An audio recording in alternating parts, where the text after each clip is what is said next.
Estamos aqui nesta manhã, mais uma vez, para ministrar sobre o livro de Apocalipse. Eu quero te convidar, nesta manhã, a essa reflexão. Vamos adorar o Senhor com esta canção. Logo em seguida, vamos compartilhar junto aí com o pastor John o estudo desta manhã. Que Deus abençoe sua vida, que o Espírito Santo possa estar nos guiando e revelando que o Senhor nosso Deus é o Alfa e o Ômega. É dele e para ele e por ele foram feitas todas as coisas. Deus te abençoe. Graça e paz. Vamos adorar.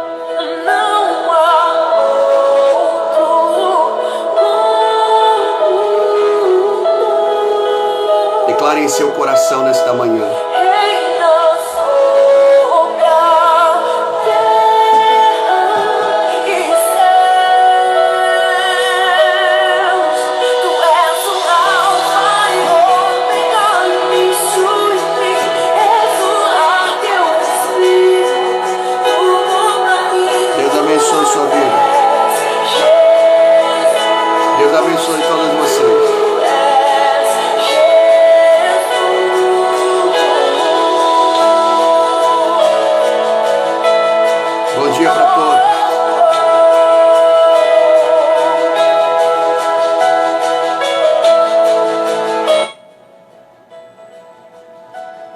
Que Deus abençoe a vida de vocês.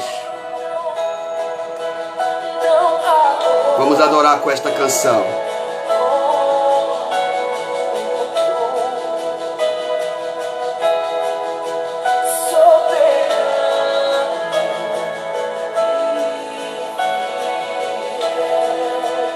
Declare nesta manhã: não há outro. Não há outro como o nosso Deus. Ele é Senhor das nossas vidas. Ele é soberano. Abra o seu coração nesta manhã e declare: Tu és o nosso Deus. É o início e o fim de todas as coisas. Declare isso ao Senhor. Tu és o ar que eu respiro. Ou seja, Tu és o fundamento. Tu és a principal coisa em minha vida. Diga isso ao Senhor. Que Deus te abençoe tremendamente, meus irmãos. Vamos adorar este Deus maravilhoso. Tu és. Glória a Deus.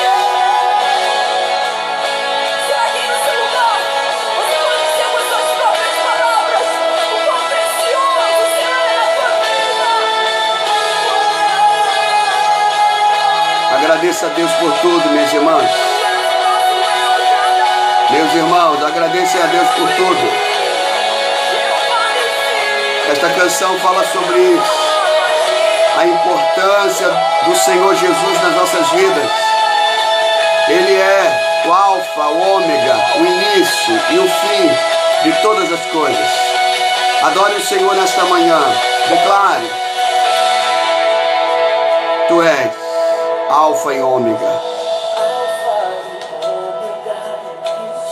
Sim, Ele é o príncipe da paz. Aleluia. Bom dia, pastor John. Deus abençoe sua vida também. Glória a Deus. Vamos adorar o Senhor nesta manhã, amados. Vamos preparar o nosso coração para receber a palavra do Senhor. Vamos pedir ao Senhor que venha nesta manhã como esse sol que está brilhando, que possa brilhar mais uma vez sobre sua vida. É Ele que dá a direção de todas as coisas. Olha, irmão, se Deus não nos livrar de todos esses males que estão acontecendo no mundo todo, ninguém poderia nos livrar. Então agradeça a Deus que Ele está te protegendo, que Ele está te livrando de todos os males. Louve a Deus nesta manhã. E declare: Jesus é tudo para mim.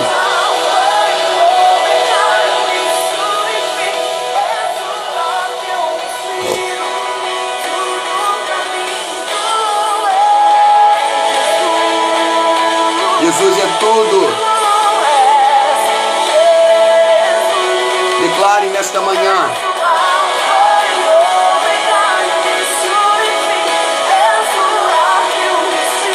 Tudo.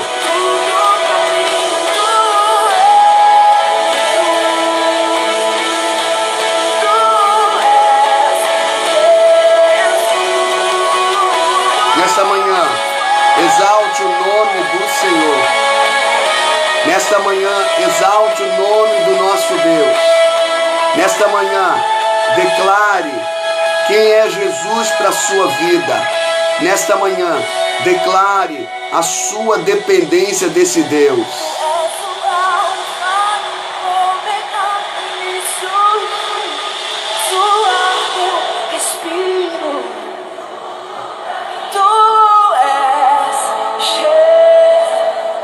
Declare.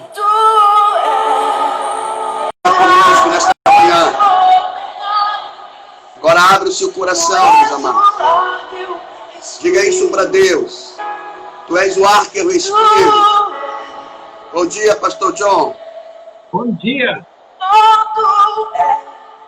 Tá tudo bem aí? Tudo tranquilo?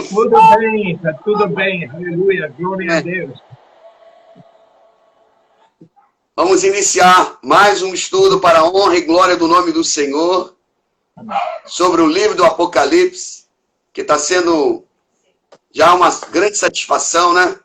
A gente estudar a palavra, e logo, logo vai estar disponível toda essa série de estudos sobre o livro do Apocalipse. É só os irmãos aí, logo, logo se inscreverem aí no YouTube, que vai ter acesso de tudo isso, se Deus quiser. Se Deus quiser. Vamos abrir hoje nossas Bíblias. Apocalipse capítulo 6. Começando o versículo 1. Havendo o cordeiro aberto dos céus, olhei e ouvi dos 4 animais que dizia, como em voz de trovão, vem e vê. E olhei, e eis cavalo branco, e o que estava sentado sobre ele tinha arco, e foi-lhe dada uma coroa, e saiu vitorioso para vencer. Havendo aberto o segundo selo, ouvi o segundo animal dizendo, vem e vê. E saiu outro cavalo vermelho.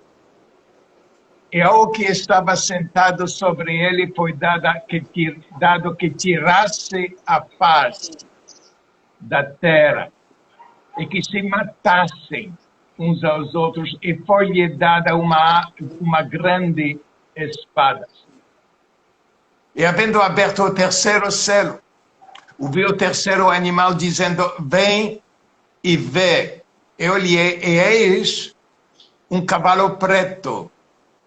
E o que sobre ele estava assentado tinha uma balança na mão.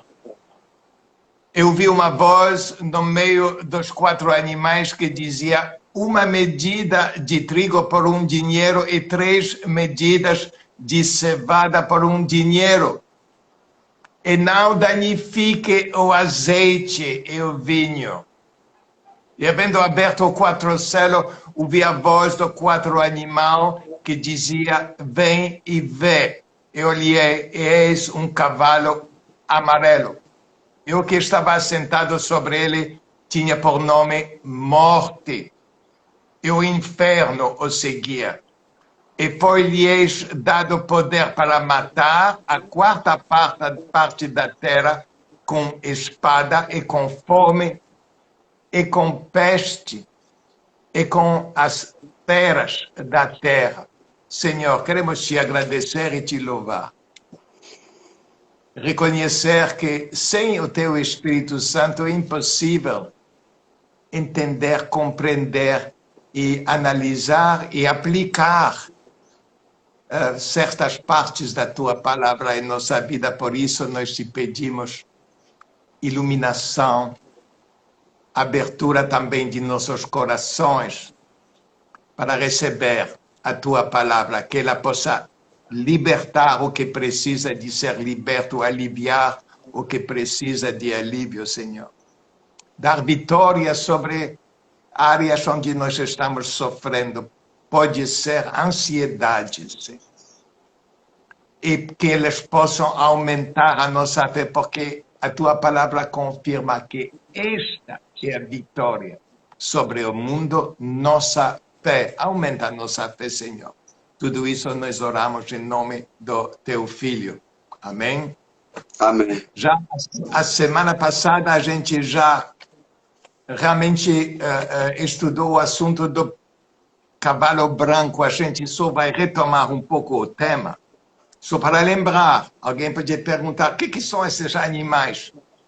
A gente já explicou que em grego é zeon, que significa um ser vivo. Era de um tal tamanho que difícil de explicar. Então o tradutor colocou animal. Realmente não é nenhum animal. Uma outra explicação, um outro nome dado foi querubim. Provavelmente querubim tem anjos. O querubim deve ser um anjo multiplicado, não sei, ao infinito, com poder inimaginável. Não é Deus, mas é um ser que Deus criou para administrar todo esse imenso reino, que não é só aqui, que não inclui só a Terra, mas é cósmico, o cosmos inteiro. A semana passada, então, nós estudamos o cavalo branco, mas eu só vou, o cavalheiro também, sobre o cavalo branco, mas eu só gostaria de acrescentar uma outra coisa aqui. É bom lembrar quem abriu os selos. A gente lembra que no capítulo 5, João ouviu uma voz perguntando quem é digno de abrir os selos. E ninguém foi achado digno, e até João chorou, e finalmente alguém foi encontrado. E quem, no capítulo 5, a gente vê que foi o Cordeiro que foi digno de abrir o céu. O Cordeiro é Jesus Cristo. E nós precisamos de nos lembrar que agora, espiritualmente, o espírito é mais importante que o material. Nós fazemos parte do Cordeiro. Glória a Deus. Cordeiro é aquele que dirige, que abre, que decide tudo que vai acontecer na história. A gente vai ver alguns exemplos disso hoje. A gente já viu semana passada como esses imperadores romanos foram só libertos para conquistar e para dominar e para reger. Foi Deus que mandou eles. Precisamos de nos lembrar que Jesus é o único que tem poder. A ele foi dado todo o poder. Jesus confirmou isso várias vezes. Qual era, depois voltando, o que era a expectativa depois do primeiro capítulo de Apocalipse e do primeiro verso? Era que, em breve, Jesus Cristo veio para revelar o que em breve há de acontecer. Iria acontecer, para mostrar a seus servos. Aqui a pergunta é: você se chama servo? Você se considera? Eu me considero servo do Senhor. Não tem maior honra que de servir a nosso Deus. Nós somos também irmãos. Glória a Deus. Mas aqui somos servos. Quando chegamos aí, não sei se a gente vai continuar a servir. Certamente a gente vai conhecer Ele como irmão, como pai, como tudo que a gente pode imaginar. Mas aqui são servos. E os servos são aqueles cristãos, os salvos pelo Senhor de todos os tempos. Já faz mais ou menos 20 séculos. Agora, essa mensagem que hoje uma doutrina que é dispensacionalista considera que tudo que acontece depois do capítulo 4 é futuro. Depois do arrebatamento. Mas se você pensa logicamente, depois do arrebatamento não vai ter servos. Todos os servos vão ser levados. Então, como que essa mensagem poderia ser relevante para aqueles que sobram depois do arrebatamento? Isso não tem sentido, não tem lógica. Verdade. Nós somos os servos. Tem agora 20 séculos de servos que encontraram nesse livro consolo, conforto, encorajamento. Espero que vocês também vão poder encontrar. Então, isso é mais um argumento para a versão historicista que nós defendemos aqui, que o livro de Apocalipse nos ajuda a explicar tudo o que está acontecendo na verdadeira história, quem é o dono da história. Ele não vai mostrar para nós, seus servos, como tudo isso funciona. Claro que sim. Agora, também é colocado uma linguagem que a gente pode dizer codificada. São tudo em simbolismo e imagens, alegorias. E como Jesus ensinou em parábolas, para que só com o poder do Espírito Santo a gente pudesse entender. Glória. E agora, continuando, ele diz, coisas que são eventos. Agora, é bem claro que antes de mostrar os eventos, era necessário mostrar para nós quem é dono dos eventos. Quem é dono da história. E por isso o capítulo 5 nos mostra o Cordeiro aparece na toda a sua glória. E ele abre e mostra a história, porque ele é dono e nós somos em Cristo mais que vitoriosos, não por nossa força, mas pela força dele. Então, a semana passada nós já vimos que a primeira grande pergunta na interpretação dessa história que aparece, que começa em capítulo 6, começa a se abrir a história, aberto pelo dono da história, que é o Cordeiro, que é nosso Senhor. A primeira grande pergunta, quem é esse cavaleiro sobre o cavalo branco? A gente já viu semana passada que, porque tem interpretações que é Jesus ou que é o Evangelho. Mas já demonstramos que não pode ser Jesus. E não pode ser o Evangelho. Porque Deus não mandaria a destruição da obra do primeiro cavalo, que era de reinar, de trazer uma paz temporária. Deus iria mandar destruição? Não. Então, nós já queremos promover e defender a tese atual, que realmente é mais que provada pela história e por muitas interpretações da época da Reforma, que era a era da grande descoberta.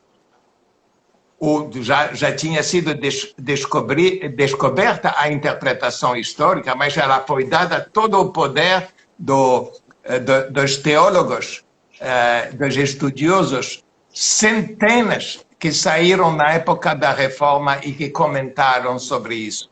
E que teve o privilégio de poder estudar na biblioteca de Londres, British Bible, the British Library, famosa biblioteca, mundialmente famosa.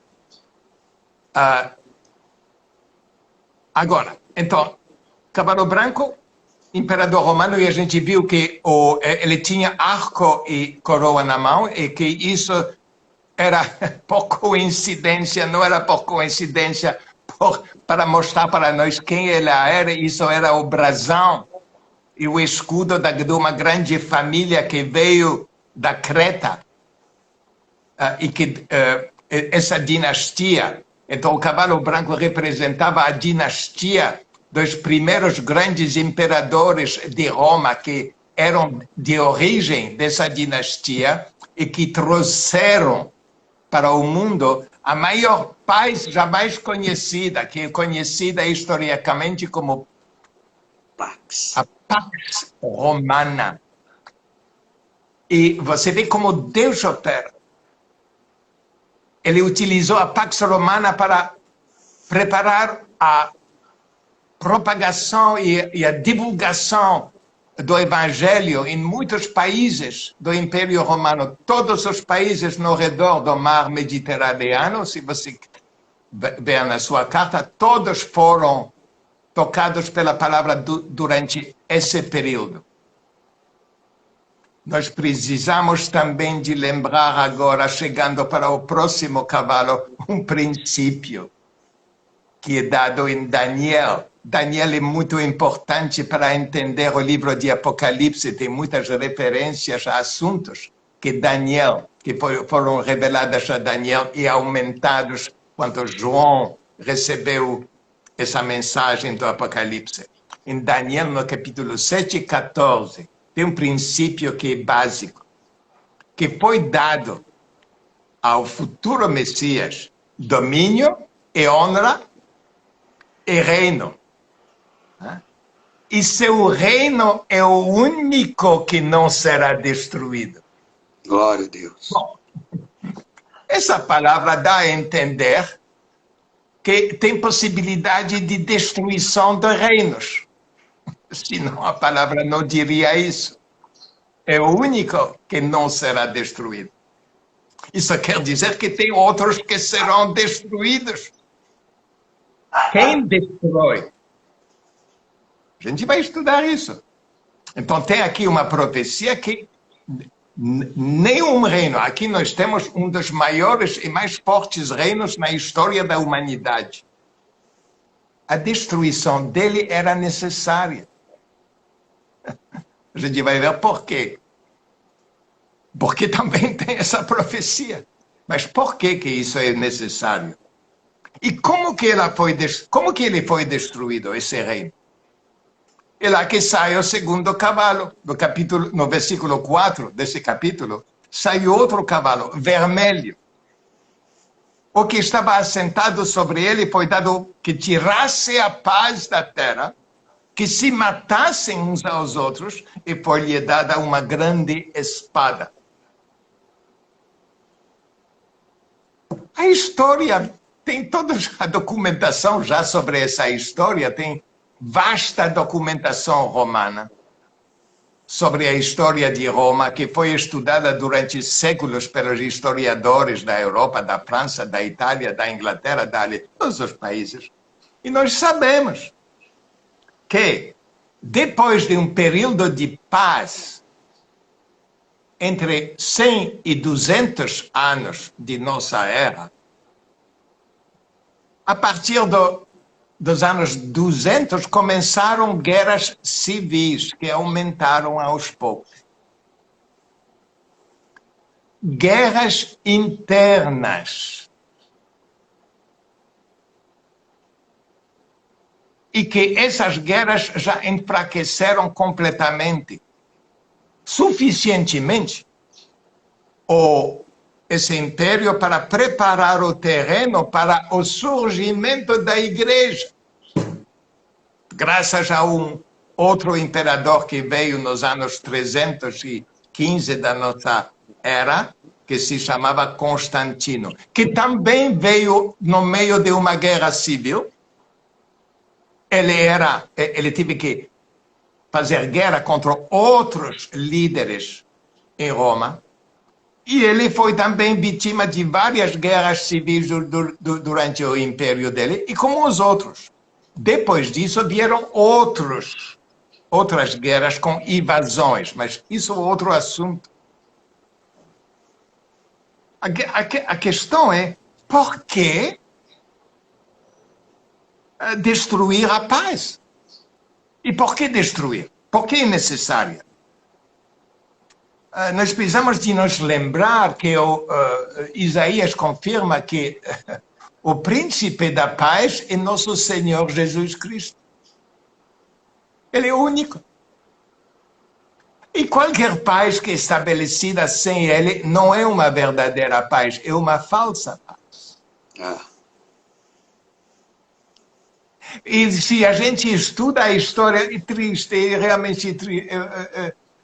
Eu lamento que eu devo dizer para vocês que para realmente entender o livro de Apocalipse, a gente precisa de um certo conhecimento da história. Eu sei que pessoas que não gostam de estudar história, mas a conexão entre história e palavra e Deus, a história é fundamental para entender o que é, como funciona o reino.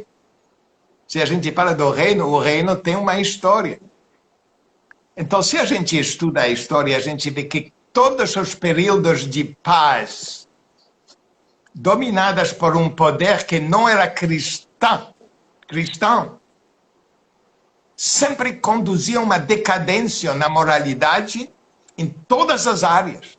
A gente vê isso em Roma. Grande decadência. Grande paz, mas decadente. Por exemplo, só olha nosso mundo. Nosso mundo, depois do fim da Segunda Guerra Mundial, que era uma terrível guerra, eu acho que em total, com essas guerras que aconteceram no século passado, mais de 100 mil, sem falar mais de 50, 60, a gente nem sabe, milhões que faleceram na Europa, sem falar depois de milhões que foram mortos na China pelo Mao Tse-tung, e sem falar de outras situações. Durante esse período, desde 1945 até agora, o que a gente observou? Eu vou só citar algumas coisas. Completamente uma decadência da moralidade. O casamento começou a ser tão... aumento dos divórcios. Sem falar da catástrofe do aborto que foi legalizado, que é um holocausto.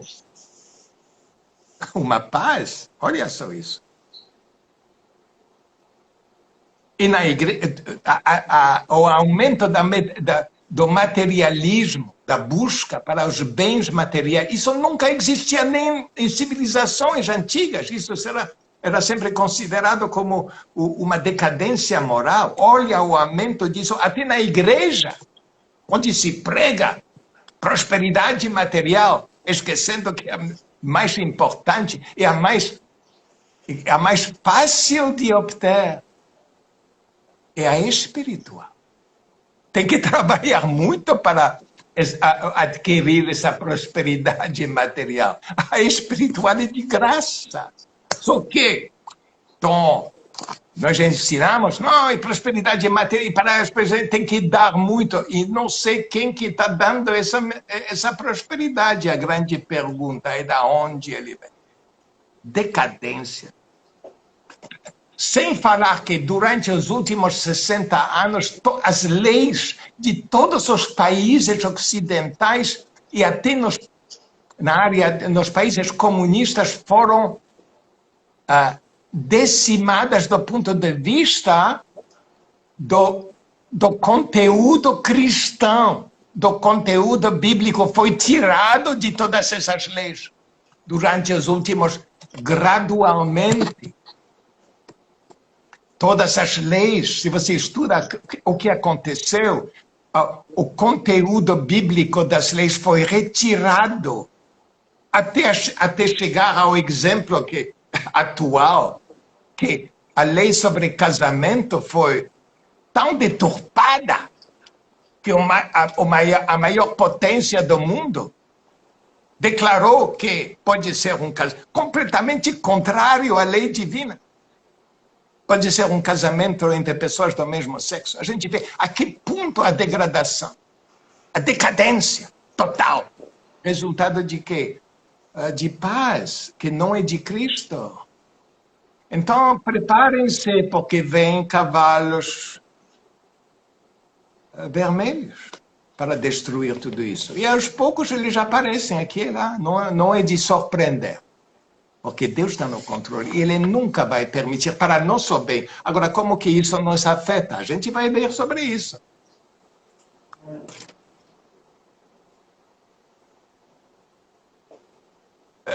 Eu só vou dar, por exemplo, um exemplo. Essa paz tem dois efeitos. Porque as bênçãos que vêm de Deus, e até essa bênção do cavalo branco, de um certo modo, foi declarada por Deus. Períodos de paz para o crente, para quem está em Cristo, e para quem está do mundo, é bem diferente. Para quando tem paz, a palavra cresce e se multiplica. A igreja, a verdadeira igreja não vai cair em decadência. Mas tem perigos, porque as tentações da paz começam a aparecer. Como apareceram nos últimos 60 anos. Materialismo, dinheiro, tudo isso. Mas o verdadeiro cristão não vai cair nisso. Ou se cai, vai se arrepender. Vai ser perdoado, vai sair de lá. O Espírito Santo vai guiar. Agora, no mundo, a paz traz injustiça, imoralidade e decadência. E sempre é assim. Corrupção. E tudo isso se multiplica. Tem um exemplo na palavra, eu vou ler de Hebreus, capítulo 5, versículo 7. O Espírito Santo nos dá uma ilustração. Tem dois tipos de terra e dois tipos realmente do que cresce nessa terra. Talvez é só um tipo de terra, mas dois tipos de crescimento. A terra que, em Hebreus capítulo 5, versículo 7, a terra que embebe a chuva, que muitas vezes cai sobre ela e produz erva proveitosa para aqueles por quem é lavrada, recebe a bênção de Deus. Mas a que produz espinhos e abrolhos é reprovada e perto está de maldição. O seu fim é ser queimado. E a terra que recebe o mesmo sol e a mesma chuva. A gente pode dizer que um pouco lembra o exemplo do trigo e do joio, crescendo na mesma e recebendo os mesmos benefícios. Um cresce para o louvor e a honra de Deus e a outro para a destruição, porque é contrária a Deus. Agora, outra coisa que a destruição não é só por armas. Deus não só utiliza armas, guerras, espadas. No versículo 5 desse nosso capítulo de hoje, capítulo 6, a gente lê: havendo aberto o terceiro selo, ouvi o terceiro animal, dizendo: vem e vê. E olhei, e eis um cavalo preto. E o que sobre ele estava assentado tinha uma balança na mão. Eu ouvi uma voz no meio dos quatro animais que dizia: uma medida de trigo por um dinheiro e 3 medidas de cevada por um dinheiro, e não danifiques o azeite e o vinho. Muito confuso. O que tudo isso significa? O que isso tem a ver com o Evangelho? Muito a ver com o Evangelho. Está falando de como Deus opera, os meios dele de operar e de mostrar como ele é mestre e dono não só da história, mas de todos os detalhes da história. E se ele é dono da história, para ter certeza de que ele é dono de todos os detalhes em nossas vidas. Aleluia. Amém. Então aqui a gente vê tem três elementos que aparecem. Primeiro, tem um tipo de calamidade nacional, eu vou explicar isso também. Depois vem um desastre financeiro. E depois, terceiro, tem um fenômeno social. Três elementos interessantes que aparecem aqui. Como que pode ser tudo isso? O primeiro, a gente vê que um dos castigos para a idolatria, e olha a idolatria como ela cresce em tempos de paz. Só olha nosso mundo. 60 anos, mais de 60, 70, 80, quase, de 45 até agora. São 70 anos, mais de 70 anos. Que a idolatria cresceu de maneira impressionante. O castigo bíblico que já é anunciado no Velho Testamento, eu vou dar só dois exemplos. Em Levítico 26, versículo 26 e 26, tem um dos castigos é assim: tornar-vos o vosso pão por peso, e comereis, mas não vos fartareis, confirmado em Ezequiel, capítulo 4, versículo 16, comerão o pão por peso. Na cultura judaica, hebraica, se precisava de comprar o pão por peso, era já um estado de calamidade. Tem tanta fartura.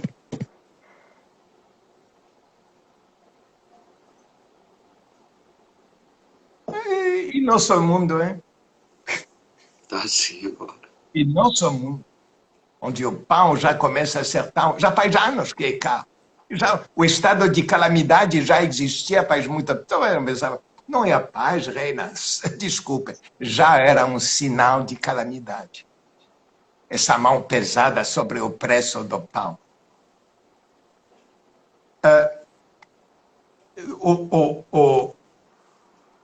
Agora, eu só vou dar uma parte, antes de ir para o desastre financeiro. Pessoas vão dizer, mas é um Deus cruel. É um Deus muito cruel. Ele esqueceu dos efeitos colaterais. Ele manda uma calamidade. O preço do pão aumenta. E o efeito sobre o cristão? Esse Deus esqueceu dos efeitos colaterais. A gente vai perguntar, essas coisas afetam o cristão? Bom, só examinando a palavra, Jesus não ensinou de não se preocupar com o pão, com o que vou vestir, com o que vou comer. Você já esqueceu de Mateus capítulo 5? Tem aqueles que andam ansiosos. Se você andar ansioso, você vai pagar o preço da sua ansiedade. Se você anda na fé, você vai receber os frutos da sua fé. Jesus alertou, não se preocupar. Isso é o problema de muitos cristãos. Nossos irmãos e irmãs são tão ansiedade sobre coisas financeiras que nós precisamos de acabar com isso, porque Jesus falou, buscai primeiro o reino e a sua justiça e todas essas coisas serão acrescentadas. Pessoas nem param para experimentar isso.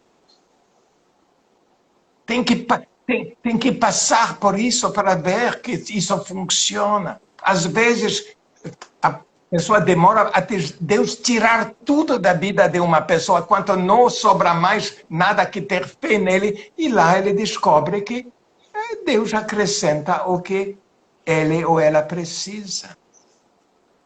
Vou dizer que isso é feito ao cristão. Em tudo isso, nós somos protegidos. Isso nós precisamos de nos lembrar. Você acha que Deus esqueceu dos seus? Quanto coloca julgamento sobre o mundo.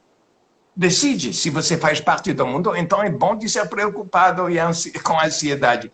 Se aquele que pertence a Jesus, a igreja, que faz parte do corpo, tem que aprender a deixar tudo isso de lado e começar a realmente tomar uma atitude, postura um pouco mais séria, um pouco mais lógica, conforme a palavra. Bom, a segunda, a gente tem o castigo da idolatria. A segunda coisa que aconteceu foi o desastre financeiro, que foi uma inflação gigantesca e galopante. Aqui está falando de um dinheiro. O que é um dinheiro? Bom, interessante que Jesus nos deu uma dica sobre um dinheiro. Tem em Mateus 20, começando o versículo 9, a parábola de vários trabalhadores que foram escolhidos, um de manhã, um ao meio-dia e outro quase no final do dia, e todos receberam o mesmo salário para um dia. Foi um dinheiro. Tinha muita reclamação depois disso, dentro da história como ele contou dessa parábola. Um dinheiro é o salário de um dia. Muito dinheiro para comprar essa medida que, então, historiadores, porque como eu já falei, tem muita documentação sobre tudo o que aconteceu na história de Roma, até o preço detalhado de várias coisas que precisavam, tecidos, comida, metais e tudo. Foi fazendo o estudo depois do século, depois dos anos 200 de nossa era, começou a aumentar muito e a inflação chegou a ser 10 vezes mais que deveria ser durante os 100 primeiros anos, quando foi um calmo total, sem nenhuma inflação. Eu não preciso dizer para um brasileiro o que é o problema da inflação, como isso afeta a vida. E até nós, a inflação é contínua. Um sinal de um julgamento sobre o mundo, mas que não afeta aquele que tem fé e que busca primeiro o reino, porque tudo o que ele precisa será acrescentado. Então, a gente deixa isso, a gente descansa. Espero que vocês aprenderam a descansar. Não só no domingo, mas sempre.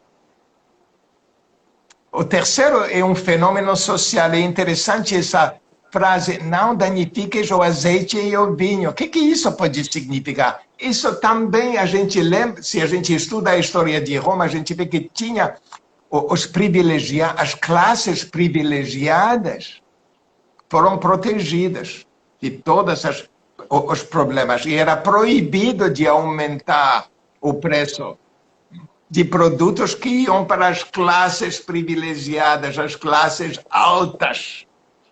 A mesma coisa acontece hoje. Você acha que os ricos desse mundo são preocupados com a inflação? Com todo o dinheiro que eles acumulam? Por exemplo, recentemente foi declarado que o dono da Amazon, que é o homem mais rico do mundo, multibilionário, que a riqueza dele aumentou de 60 bilhões durante esse período do corona. Foi vários. Os ricos se aproveitam das calamidades que acontecem no mundo para se enriquecer.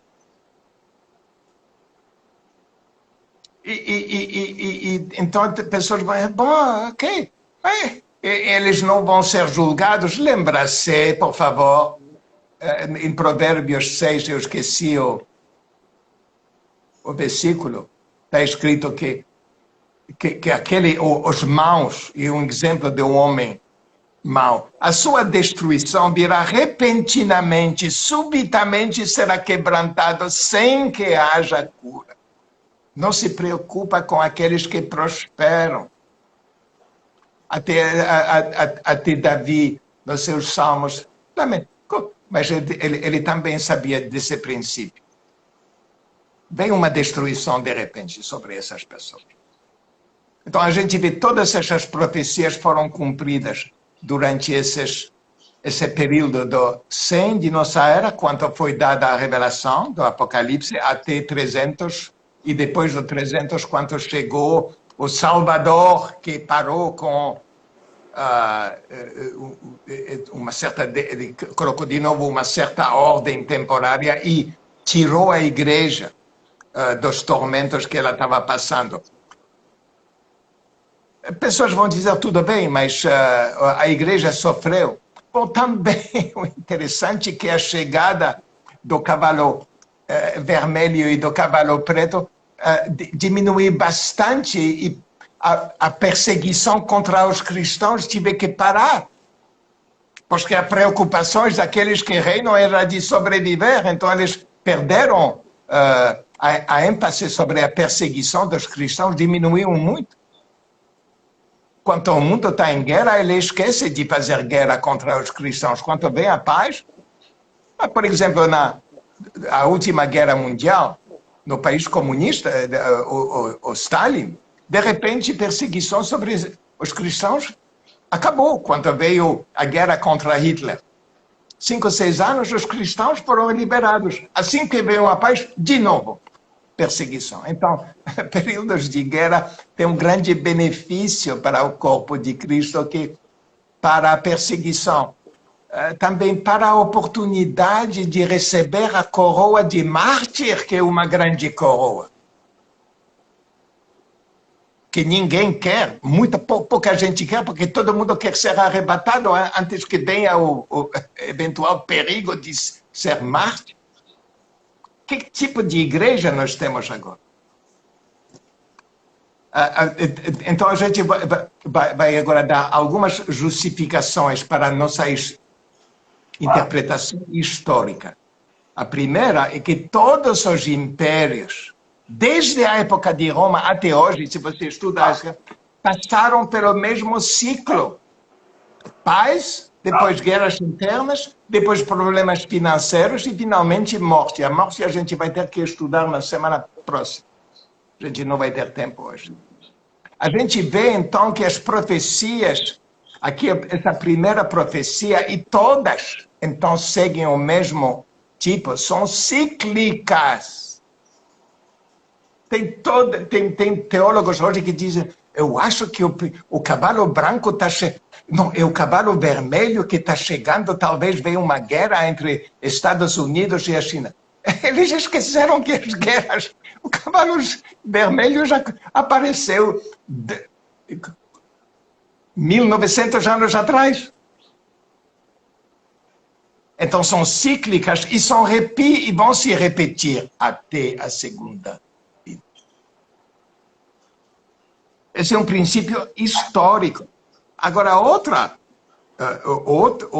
isso defende também e dá para a interpretação histórica uma figura muito interessante, porque a gente pode estudar a história de um outro ângulo, completamente diferente e observar como esse ciclo funciona. Grande poder, paz, alguém vai se impor, depois começam guerras internas, e depois acompanhado de problemas financeiros, e depois a morte e todas as outras sequelas. Isso não só acontece no mundo político, mas também nas famílias, grandes famílias. Tem um ancião que estabelece uma dinastia, depois os filhos continuam, já quando você chega ao 3º ou 4, começam a ser guerras internas, é típico, seguidos de problemas financeiros, e a fortuna que foi criada, a dinastia que foi criada, cai em decadência. Estuda a história das histórias, o mesmo princípio. Isso deve nos encorajar a ver como Deus está no controle de tudo, e se não tem Cristo, onde não tem Cristo, esse ciclo vai sempre aparecer. É outro princípio que eu vou dar, que Deus não precisa de utilizar a própria força dele. Ele utiliza a força do inimigo. Quem destruiu o Império Romano foi a própria força dentro do Império Romano.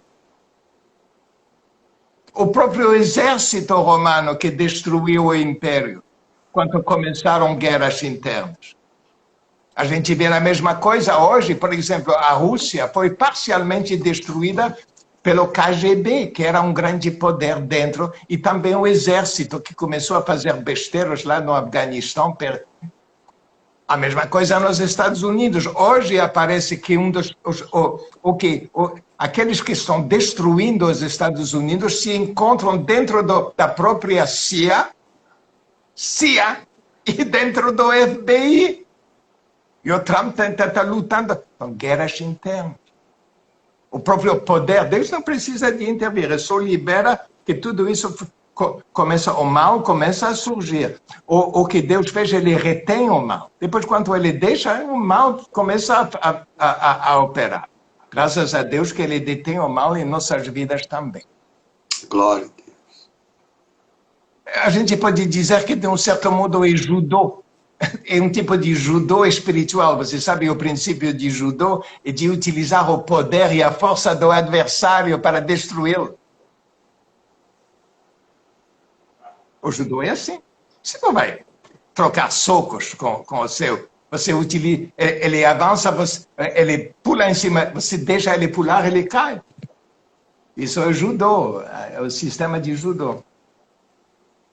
Aliás, é bíblico. Provérbios 26, 27 diz assim: o que faz uma cova, nela cairá. O que revolve a pedra, sobre ele rolará. Você não precisa de se preocupar, ele vai cair. Esse princípio também é refletido. Pessoas dificilmente entendem isso no mandamento de Jesus, que diz assim: eu vos digo que não resistais ao mal. As pessoas não entendem isso. Mateus 5,19. Eu, porém, vos digo, não resistes ao mal, mas se qualquer te bater na face direita, toma a outra. Você pode ter certeza que fazendo isso você destrói o inimigo.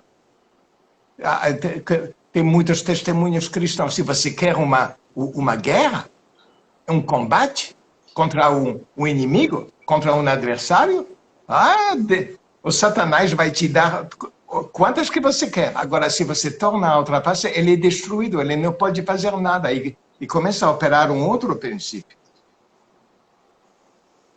Jesus é o grande exemplo disso na cruz do Calvário. Ele se deixa, ele diz: você quer me matar? Ok. É o princípio da vitória. É o princípio, a grande vitória na cruz. A gente vê isso no livro de Esther.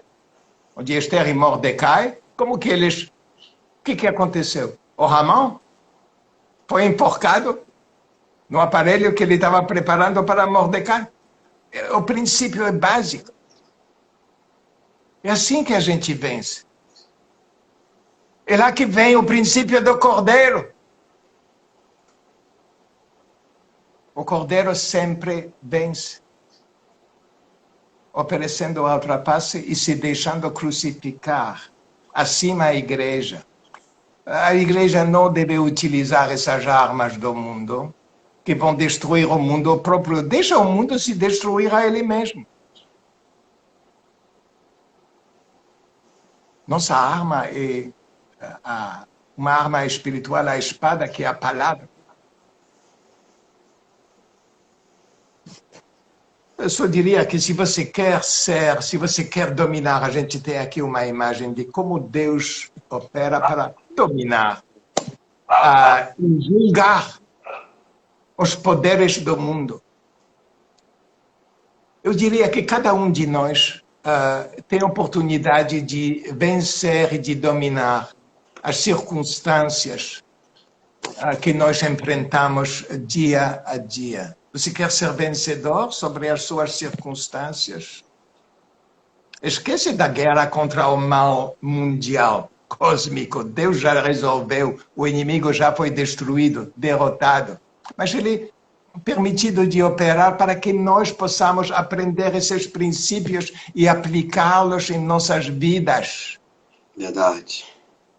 Quer sair vitorioso, quer ser dono da tua história, dos eventos no teu redor, das tuas circunstâncias. Seja cordeiro, porque o cordeiro sempre vence. Ama os inimigos, eles vão ser destruídos. Já o amor, eles não aguentam. Não aguentam. Então, Senhor, queremos te agradecer para esse estudo e para a tua palavra e o exemplo do teu Filho Jesus, Senhor, e que nós possamos todos aprender esse princípio que não é pela força nem pelo poder, mas pelo Espírito que nós vencemos. E esse Espírito que vem de ti, que é o teu Espírito, o Espírito de Cordeiro, Senhor, que nós possamos aprender a aplicá-lo, que o Cordeiro possa crescer. E o leão diminuir um pouco em nossas vidas, porque a natureza humana de quer ser o leão. Agora, é difícil de ser cordeiro, Senhor, e precisamos de tua graça. Mas lembremos Jesus dizendo, sem mim, vocês não podem fazer nada. E ele age como cordeiro. Então, age em nossas vidas, que o cordeiro cresça. Eu te peço em nome de Jesus. Amém. Amém. Muito bom, né, pastor? Muito bom. Interessante aqui nesse texto, né, assim para a gente ir para as considerações finais, faltam 3 minutinhos, como esse ciclo, né, ele perdura até hoje. Essa mesma maneira de falsa paz, guerra interna, depois destruição. Né? Ainda bem que Jesus, ao morrer na cruz, ele resgata, né, a igreja e protege a igreja. Né? Protege a igreja. E a igreja precisa estar ciente disso. Que a ansiedade é um dos males desse século. A ansiedade, a depressão. Quantas pessoas não entendem que isso também é uma forma de não estar confiando em Deus. Não estar dependendo totalmente de Deus. Mas mesmo a gente como psicólogo, que eu posso falar isso, alguém pode dizer, pô, mas você está dizendo que eu não confio em Deus? É uma forma de demonstrar que não está confiando. Sim. E também o Espírito. Paulo diz, eu não dei para vocês, ele escreve, o espírito de medo. É um espírito. É demoníaco. É uma influência má. Não é possessão. Não é possessão. Mas é uma influência maligna. É como um vento contrário, que vai empurrando a pessoa para olhar só esses problemas. Aí, de repente, alguém liga a televisão e só fica assistindo esse noticiário negativo. Ela vai sentir medo. E o mero fato que Pedro escreve, joga suas preocupações, demonstra que é normal o homem, a mulher, ter preocupações. Deus está permitindo isso. Isso faz parte dessa guerra interna. A guerra externa já está resolvida. Agora tem uma guerra interna. Verdade. Que precisa de uma disciplina que a palavra nos mostra que ela é necessária. Pastor, está acabando. Como você diz, porque a ansiedade destrói uma vida. Conduz a problemas muito até de saúde. É verdade. E afeta... grande dependência em drogas. Claro. Até porque se sabe também que uma pequena dose de ansiedade é até natural se ter. Pedro escreve sobre isso, lançando sobre ele toda a vossa ansiedade, porque ele tem cuidado de vós. Né? Então, uma pequena dose todo mundo tem, até para agir, para fazer as coisas. Agora, a confiança em Deus é fundamental. Pastor, falta 1 minutinho. Quero agradecer a Deus por essa oportunidade. O senhor está aqui conosco. Né? Próximo domingo vamos estar de novo. Já está acabando. Faltam 20 segundos. Shalom. Fique com Deus. Fique com Deus. E a paz para todos que estão aqui conosco.